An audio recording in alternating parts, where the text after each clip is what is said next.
Olá, meus amores. Boa tarde. Hoje, sexta-feira, não é? Último dia da semana. Chegou, graças a Deus, né? Tô vendo aí uma mudança de ambiente, que houve um probleminha na minha casa, então eu tô gravando hoje na casa da minha mãe, certo? Mas a gente não poderia ficar sem aula, não é isso?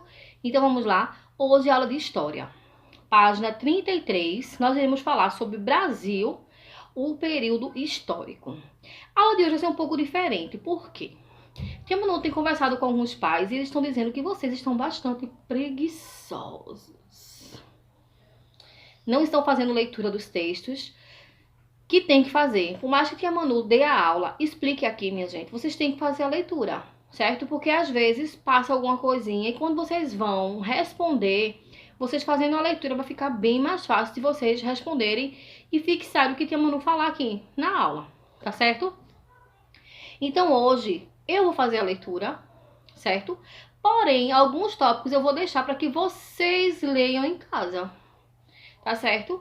Então, o que é que a aula de hoje fala? Ela fala do período que os portugueses chegaram aqui no Brasil. Vocês lembram que a gente vem falando de história, que quando os portugueses chegaram, eles erraram a rota, eles iriam para a Índia. Erraram a rota e chegaram aqui no Brasil, não é? Então tá falando no período pré-colonial. O que foi esse período, certo? Então, ó, os portugueses envolvidos com o comércio asiático não tinham gente suficiente para iniciar o domínio efetivo no Brasil.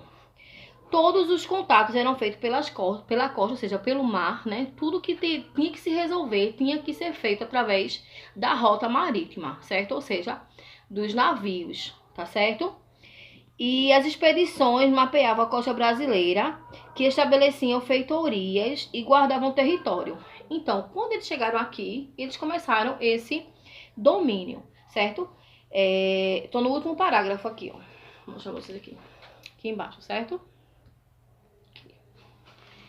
Nessa época foi muito importante a expedição comandada por Martins Afonso de Souza, que em 1532 fundou a primeira vila brasileira. Então, quando começou o processo de colonização, começaram a ser fundadas as vilas, as escolas e tudo que vem com o desenvolvimento, certo? Só que quem fundou a primeira vila foi Martim Afonso de Souza, gravem esse nome, certo? E foi São Vicente e depois fundou a vila de Santo André, ambas hoje a gente chama de São Paulo, certo? Os portugueses trouxeram para o Brasil as primeiras mudas da cana-de-açúcar. Quando a gente viaja, a gente vê muita plantação de cana-de-açúcar. Só que a cana-de-açúcar não era uma vegetação típica do nosso Brasil. Os portugueses que trouxeram para cá e a cana-de-açúcar se adaptou muito bem, certo?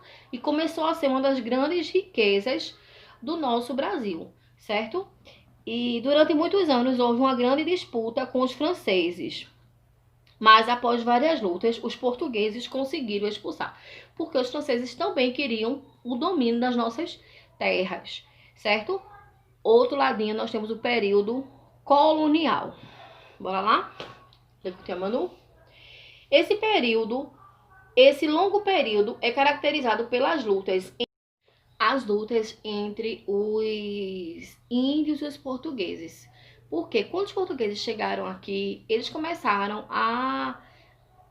eles trouxeram com eles os seus costumes, não é? E eles queriam escravizar os índios, queriam que os índios trabalhassem tanto nas plantações quanto na construção. E os índios começaram a se recusar. Então começou a ter a guerra entre os índios e os portugueses, certo? Então, com essa resistência dos indígenas, eles tiveram outra opção, que foi trazer os escravos, né? Eles foram para a África e em navios negreiros, como a gente vai estudar, eles trouxeram os índios, que naquela época os escravos eles eram comprados, né? Então trouxeram os escravos para que pudessem executar todo o trabalho braçal, toda a mão de obra que o Brasil estava se necessitando nesse processo de colonização, de construção, certo? Então vamos continuar. A cultura da cana-de-açúcar foi responsável pelo povoamento do litoral brasileiro. Lembra do litoral, que é aquela faixinha que a gente tem, não é? Entre a praia e a terra. Então a gente já falou sobre a cana-de-açúcar, não é? E nós também tivemos outros recursos principais, Além da cana-de-açúcar, a criação de gado, o ouro e o café foram as grandes riquezas do nosso Brasil nesse processo. Então, a cana-de-açúcar, a criação de gado, o ouro e o café. No período colonial, foi mais extenso da nossa história. Foi nele que muitas revoltas aconteceram pela insatisfação.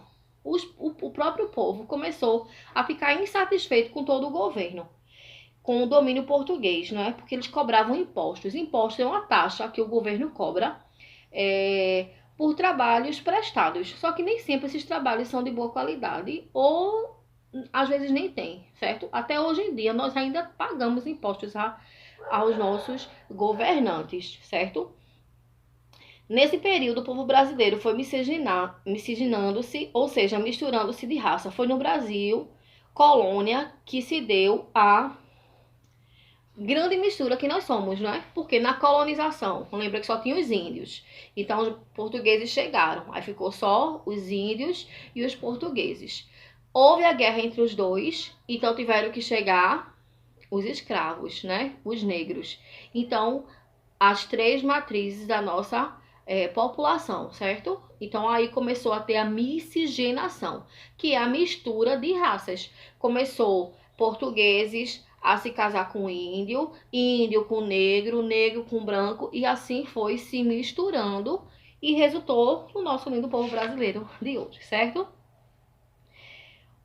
Período imperial, certo? No período imperial, vocês vão ler, certo? Então, esse trechinho aí, Tia Manu não vai ler. Eu vou deixar para que vocês leiam. E na próxima aula de história, eu vou dar uma geral para ver se vocês conseguiram responder. Se conseguir responder, é porque vocês fizeram a leitura, tá certo? Então, aproveitem o fim de semana, descansem e forças renovadas para segunda-feira, que a gente começa tudo de novo, tá bom? Beijocas de Tia Manu. Vou deixar a agenda aqui da atividade de hoje, tá certo? Beijos e bom fim de semana. Fiquem com Deus.